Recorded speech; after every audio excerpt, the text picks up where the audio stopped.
어제 토요일 오후 늦게 확진되신 분이 제게 전화를 하셨어요. 울면서 죄송하다고 거듭거듭 말씀하시는 거예요. 저도 마음이 참 아팠습니다. 그래서 제가 그분에게 많이 놀라셨죠?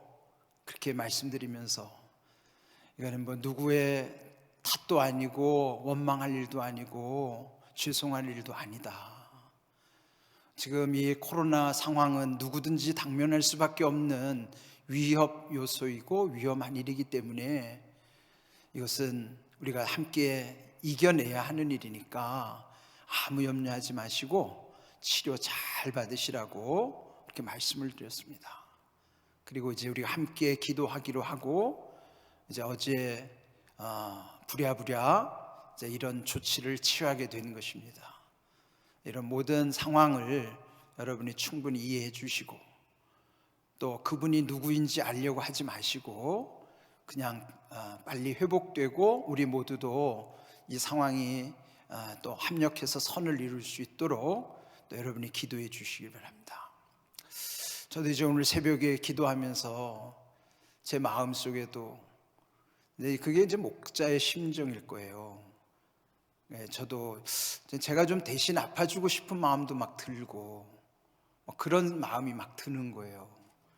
이럴 때 우리가 서로 역지사지로 서로의 마음을 헤아려주고 서로 공감해주고 그렇게 해서 우리가 서로 사랑으로 이 모든 일을 잘 이겨낼 수 있도록, 그것은 우리의 공항감리교의 공감, 감동, 동행, 행복, 복음 전파의 사명으로 나아가는 아주 중요한 또 일이라고 생각을 합니다.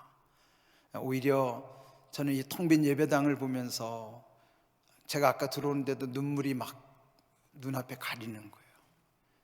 야, 주님의 교회 하나님을 찬양하는 성도들이 함께 예배한다는 게 얼마나 귀한 일인가, 그런 생각을 다시 하게 되고, 우리는 이 어려운 때에 오히려 서로를 사랑하게 되는, 더 소중히 여기는, 그리고 지금 함께 대면해야 되는 상황인데 여러분을 유튜브로만 이렇게 마주할 수 있다는 현실이 좀 안타깝긴 하지만, 그러나 여러분이 더 소중하고 또 서로 사랑할 수 있는 시간이라는 것은 하나님께서 또 우리에게 주신 기회라고 생각을 합니다.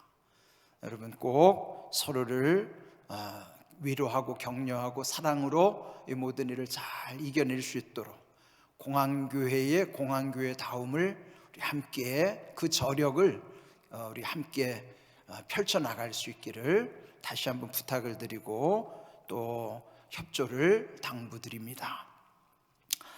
자, 오늘 말씀의 제목을 보시면 무엇이 유익하리요?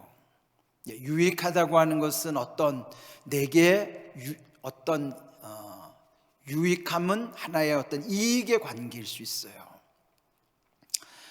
그 한문에 보면은 감탄고토라는 말이 있습니다. 감탄이라는 건 단 것은 삼키는 것, 고토 쓴 것은 토해내는 것, 그런 뜻이죠. 그것은 그 어떤 일들이 옳고 그름보다 더 우리 민감한 것은 현실적으로 내게 그것이 유익한가 또 유익하지 않은가, 거기 따라서 그걸 삼키기도 하고 뱉어내기도 하고, 그런 우리 현실을 반영하는 뜻이기도 한 것입니다. 오늘 이 무엇이 유익하리요? 예수님이 던져주신 질문, 이 배경은 예수님과 제자들, 특별히 예수님과 베드로의 대화 속에서, 그러나 우리에게도 아주 중요한 질문입니다. 자, 오늘 이 말씀은 여러분 잘 아시는 이제 마태복음 16장에 더 구체적으로 설명이 되어 있어요. 예수님의 공생의 중간쯤, 그 제자들과 함께 북쪽에 있는 가이사랴 빌립보 가이사랴 지역에 이제 오늘로 말하면 일종의 수련회를 하게 되는 거예요.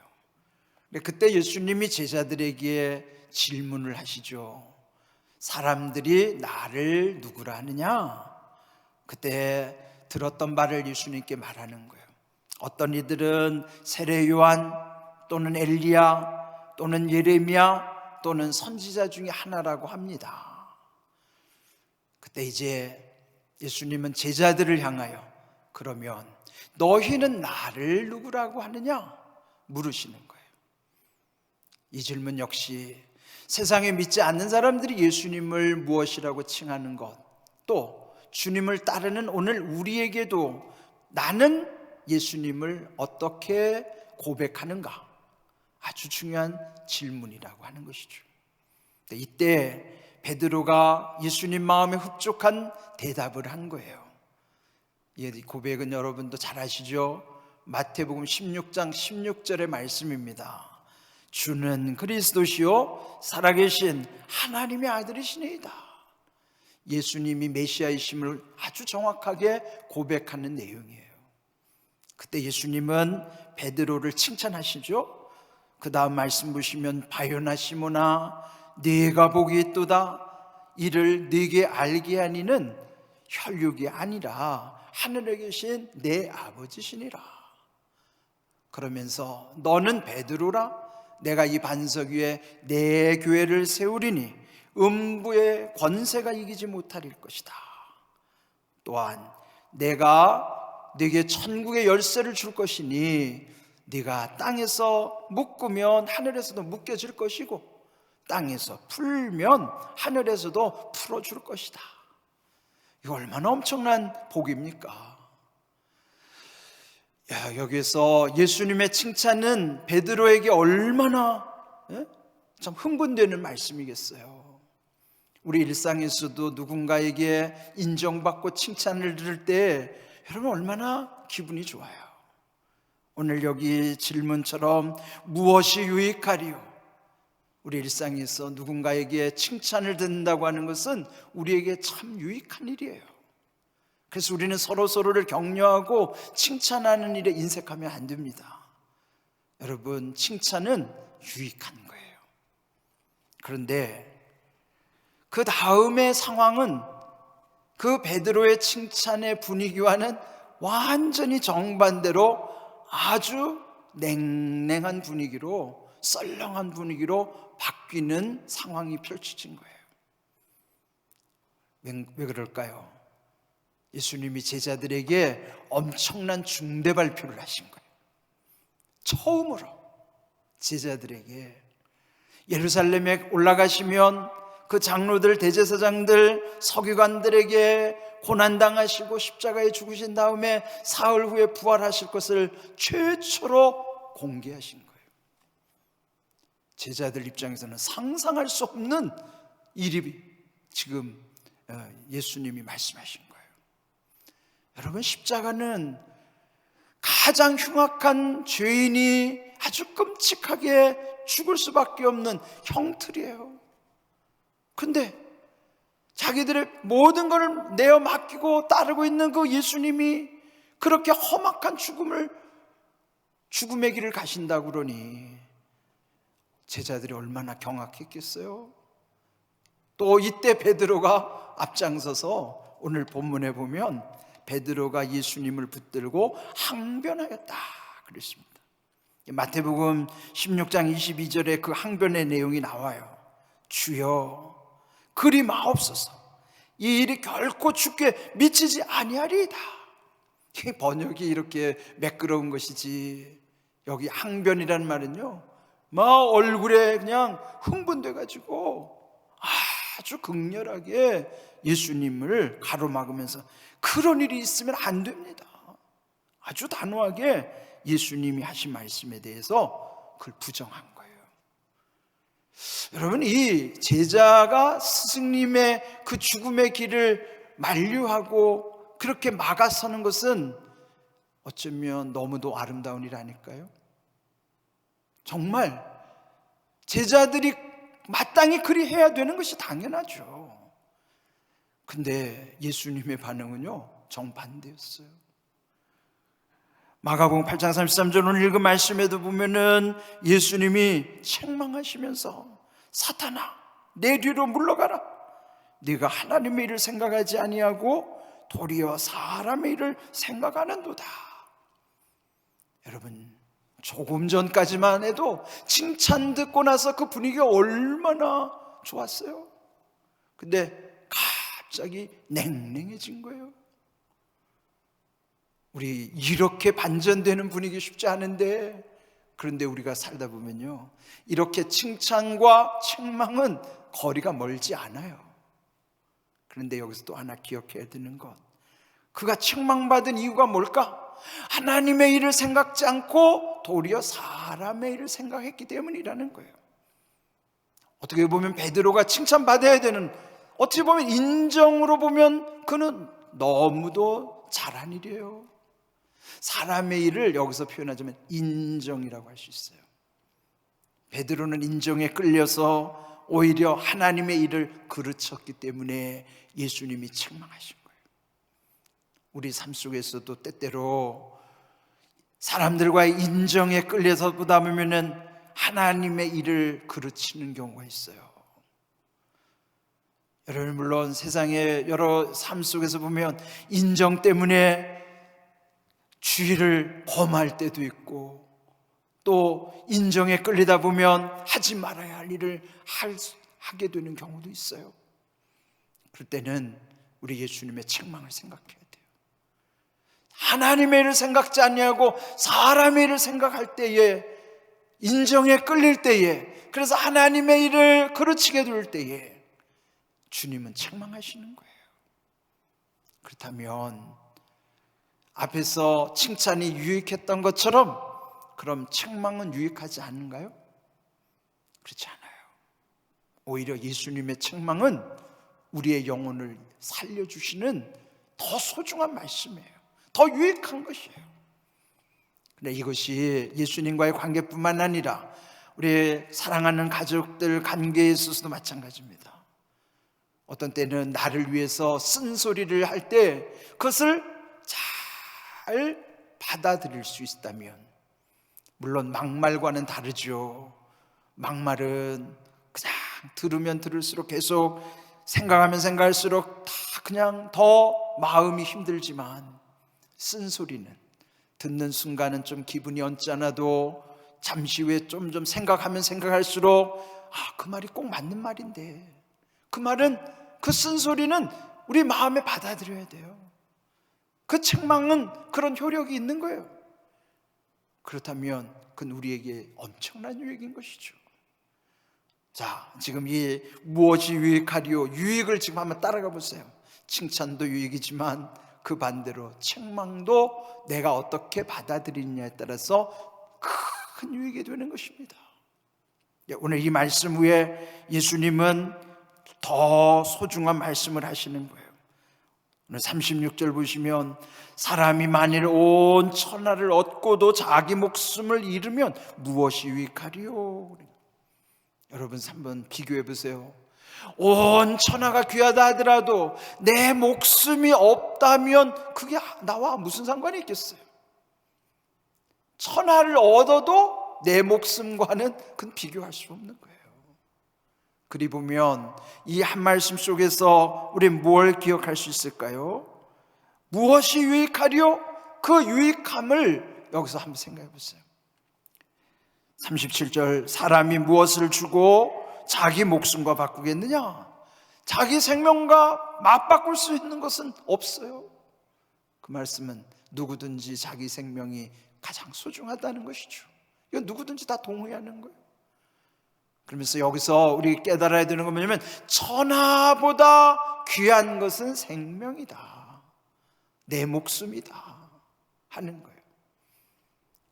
그러나 우리가 모든 사람들이 다 받아들일 수 있는 내용인데, 그러나 바울은 그 영적 수준을 한 단계 더 높였어요.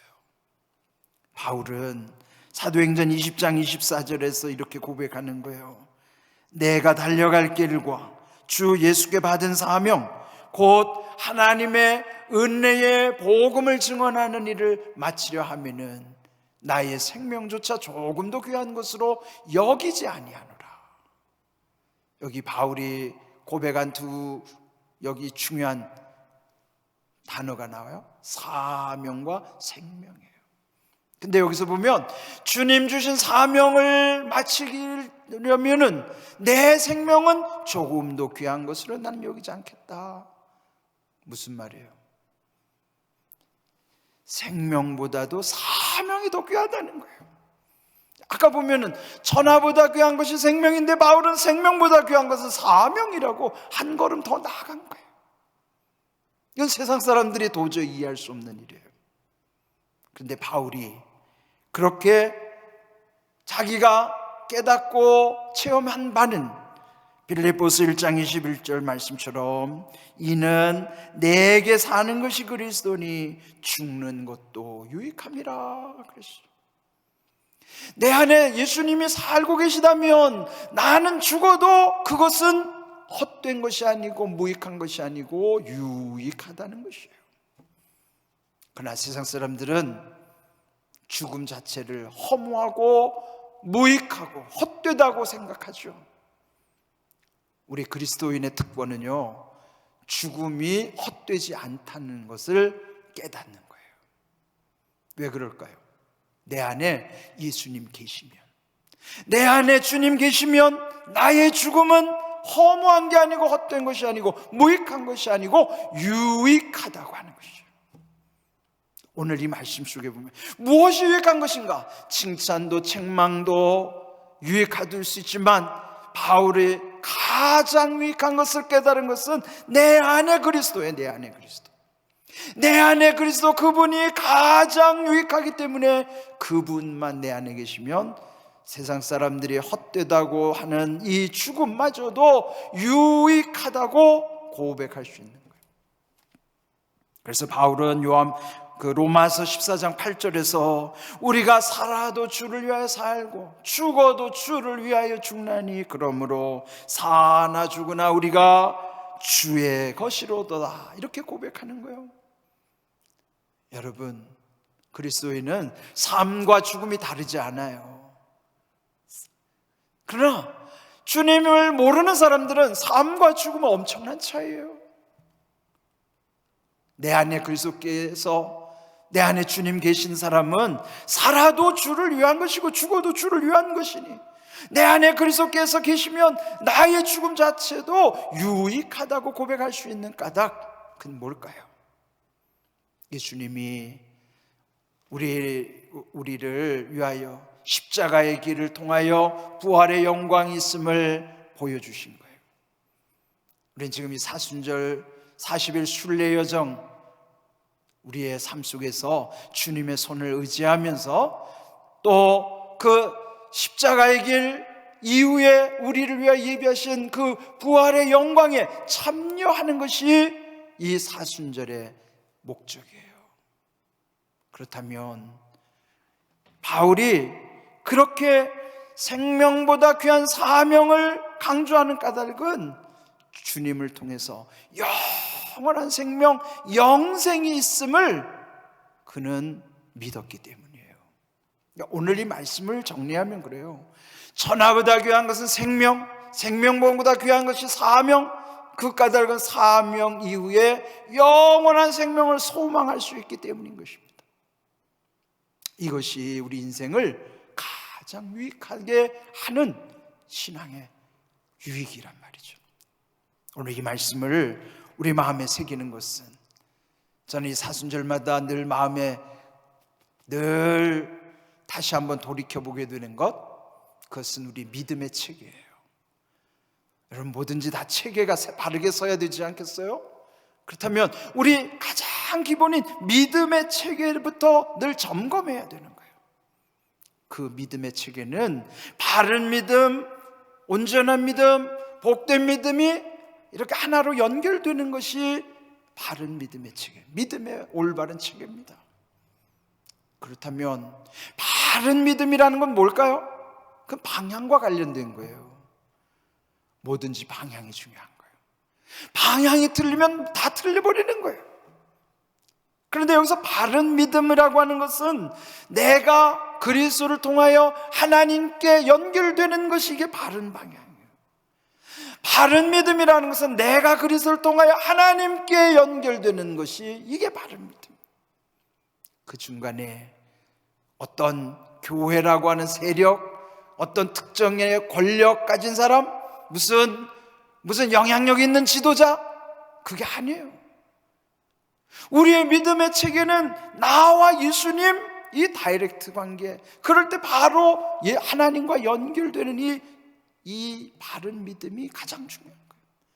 그럴 때 그 믿음이 점점점 온전케 되면 마침내 복된 믿음, 복은 하늘과 연결되는 게 복이거든요. 지금 우리 사순절을 지내는 것은 이 믿음의 체계를 세워가는 거예요. 다시 점검하는 것이에요. 그것은 다름 아닌 오늘 무엇이 유익하리요? 주님이 우리에게 물어보시는 거예요. 우리가 유익하게 여기는 이 세상 것은 잠시 후 호흡이 멎는 순간에 이건 다 무익한 걸로 바뀌어지고 말아요. 정말 유익한 것은 사나 죽으나 이게 바뀌지 않아야지만, 그 가치가 달라지지 않아야지만 그것이 진정으로 유익한 거예요. 그건 다름 아닌 내 안에 그리스도께서 사실 때 나는 죽어도 유익한 것이고, 그 까닭 오늘 이 말씀 속에서 우리에게 주신 것, 천하보다 귀한 것이 뭐라고요? 생명이에요. 여기까지는 세상 사람들이 깨달은 바예요. 그러나 성경은 우리에게 생명보다 귀한 사명을 눈뜨게 하시는 거예요. 그 까닭은 사명 이후에 영생이라고 하는 소망을 우리에게 주셨기 때문이에요. 이것을 우리 자신이 다시 마음에 새기고 참으로 유익한 것이 무엇인가? 주님이 오늘 우리에게 다시 물으시는 말씀, 여러분 스스로 물어보십시오. 나는 어떤 유익을 위해 살고 있는가? 무엇이 참으로 유익한 것인가? 그걸 다시 오늘 이 주님이 물으시는 물음 속에서 다시 답을 찾고 바른 믿음, 온전한 믿음, 복된 믿음으로, 그래서 천하보다 귀한 생명, 생명보다 귀한 사명, 사명 이외에 영생을 소망하는 이 믿음의 시선이 온전히 주께로 향할 수 있도록, 그것이 세상의 모든 두려움을 이기는 것이고 우리의 삶의 어떠한 형편에 놓였다 할지라도 흔들리지 않는 비결이고요, 우리 가운데 늘 하나님이 함께 하시는 놀라운 믿음이라는 것을 기억하십시오. 오늘 주신 말씀 다시 여러분 삶의 힘이 되시기를 바라고, 주님 주시는 또 귀한 은혜 가운데 우리 교회 또 가정과 삶이 온전히 하나님의 은혜 가운데서 귀하게 세워질 수 있기를 주님의 이름으로 축복합니다. 아멘.